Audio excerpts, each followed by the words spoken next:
आजकल हिंदी महीनों से ज्यादा अंग्रेजी महीनों के नाम हमारे भारतवर्ष में छा गया है। जनवरी से दिसंबर, उन महीनों के नाम किस तरह रखे गए हैं, इस पाठ के आधार पर हम बता रहे हैं। क्लास 7 में चैप्टर 3 महीनों की कहानियां, इस पर आपको बताएंगे अभी कि किस महीने का नाम किस आधार पर रखा गया है। 12 महीने जनवरी से दिसंबर तक का नाम किस आधार पर रखा गया। आइए देखते हैं कि आज अंग्रेजी महीने हिंदुस्तान के गांव-गांव में फैल गए हैं। गांव की पाठशाला में पढ़ने वाले छोटे छोटे बच्चे तक जनवरी, फरवरी, मार्च, अप्रैल के नाम और सिलसिले की जानकारी रखते हैं, लेकिन महीने के नाम क्यों पढ़े, इसके आधार क्या है, क्या आप जानते हैं? बच्चों के लिए इनकी कहानियां तो बड़ी ही दिलचस्प है। यद्यपि हम अंग्रेजी महीने इन्हें कहते हैं, लेकिन मूलतः ये रोमन भाषा से उत्पन्न है। रोमन वालों ने ही महीनों की यह गिनती चलाई और इनकी कहानियां भी रोमन लोगों और उनके देवी देवताओं और वहां के महान व्यक्तियों से संबंध रखती है।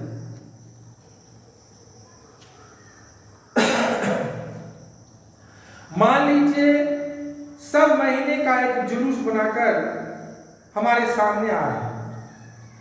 सबसे आगे देखिए, यह तो अजीब सूरत है। यह एक ऐसा देवता है जिसके 2 सिर हैं। जुलूस आ रहा है, सबसे आगे जो व्यक्ति है वह देवता है और उसके 2 सिर हैं, 2 मुड़ी है। मतलब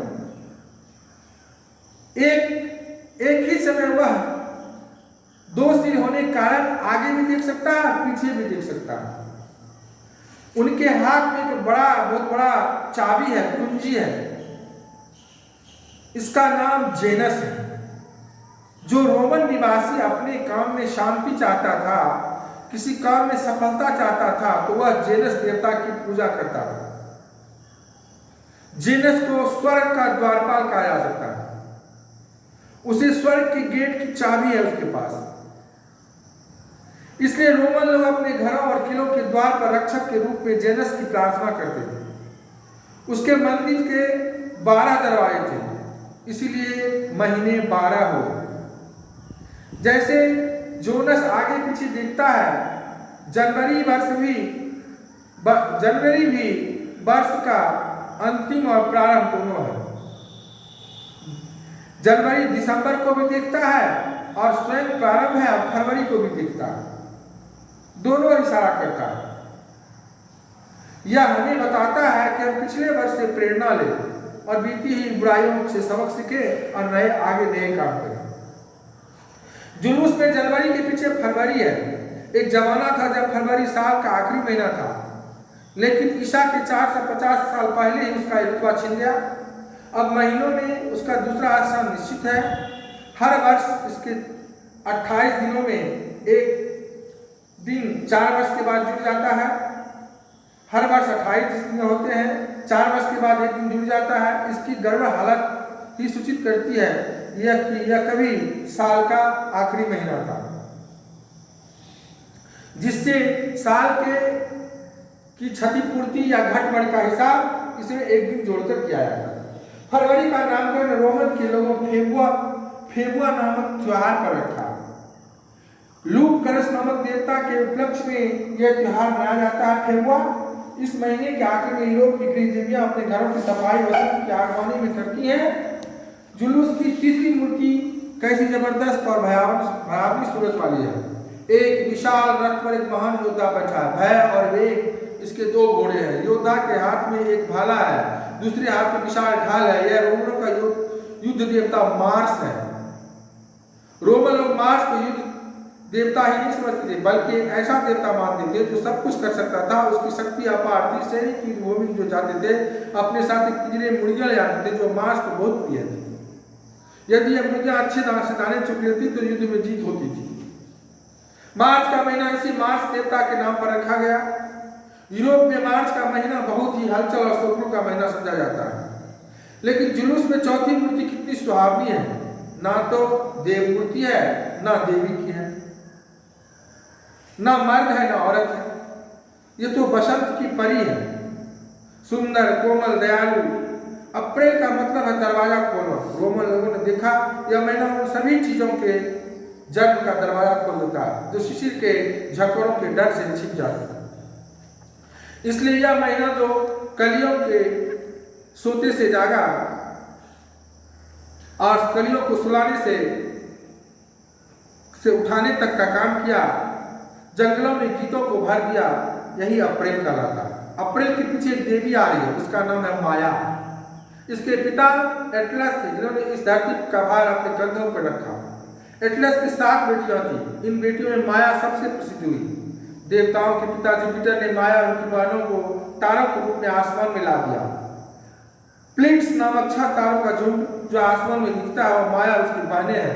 माया ही बन गई लास्ट में मई महीना। माया के पीछे 2 व्यक्ति झगड़ते आ रहे हैं। इनमें से एक है देवी जूनो और दूसरा जूनियस नाम का एक आदमी। कुछ लोगों का कहना है कि जून का नाम जूनो को पड़ा, कुछ कहते हैं कि रोम के प्रसिद्ध जूनियस परिवार पर। जूनो देवताओं के पिता जुपिटर की सुंदर किंतु ईर्ष्यालु पत्नी थी। जूनियस बड़ी ही घमंडी और बिगड़ती आदमी था। उसमें नम्रता, भद्रता या कोमलता का चिन्ह कहीं भी नहीं था। इस देव पत्नी और नरपुंगम के इस झगड़े में जो भी जीते वह निश्चित है कि अंग्रेजी जनवरी का जून सबसे शानदार महीना है, वही जून बना। इस जुलूस का 7वां आदमी यूरोपियनों की नजर में संसार का सबसे बड़ा आदमी था। वह था एक योद्धा था, एक राजा सम्राट था और योद्धा भी था। उसका नाम था जूलियस सीजर। उसने कितने ही राष्ट्रों को जीता। उसने अनेक सुधार किए, अच्छे कानून बनाए। उसने मंत्री की गड़बड़ियों को दूर किया। जुलाई का महीना इसी जूलियस के नाम पर रखा गया। जूलियस सीजर के पीछे उसका पोता ऑगस्ट आ रहा है। यह अपने बाबा की तरह ही प्रतापी और महान था। रोमन साम्राज्य को उसने बहुत बढ़ाया। पहले इसका नाम ऑक्टोवियस था, लेकिन इसे खुश करने के लिए रोमनों ने अगस्त कहना शुरू कर दिया और 8वें महीने का नाम अगस्त इसी पर रखा गया। अगस्त का युग स्वर्ण युग था। इसी जमाने में ईसा मसीह का जन्म सीरिया में हुआ। इसके बाद अक्टूबर, नवंबर, दिसंबर, इन तीनों की कथा भी सितंबर की तरह ही है। कहा जाता है कि रोमन लोगों ने अगस्त के बाद इन महीनों के नाम किसी देवता या आदमी संबंध करना अपने सम्राट, महान सम्राट अगस्त का अपमान समझा। बाकी महीनों के नाम संख्या वाले शब्दों पर ही रख दिए गए। लेकिन अंग्रेज बच्चे नवंबर के साथ भी फॉक्स नामक व्यक्ति का संबंध जोड़ते हैं। ये यूं ही दिसंबर के साथ प्रसिद्ध संत सांता क्लॉज की मूर्ति कल्पना की जाती है। यह संत अपने खच्चर पर चढ़ा तरह तरह के खिलौने से लदा बड़ा दिन के समय आता है। अपने सफेद दाढ़ी के अंदर से मुस्काता, बर्फीले पहाड़ों को लांघता, बच्चों को तरह तरह के बाहर भरकर उन्हें हंसाता, खिलता, चलता बनता। निसंदेह महीनों के जुलूस का यह आखिरी आदमी बच्चों का सबसे प्यारा और पूज्य है, जिसके नाम पर दिसंबर महीना। इसका शब्दार्थ याद करना है और प्रश्नोत्तर का फोटो कॉपी जाएगा, उसको तैयार करके नोटबुक में लिख करके आना है।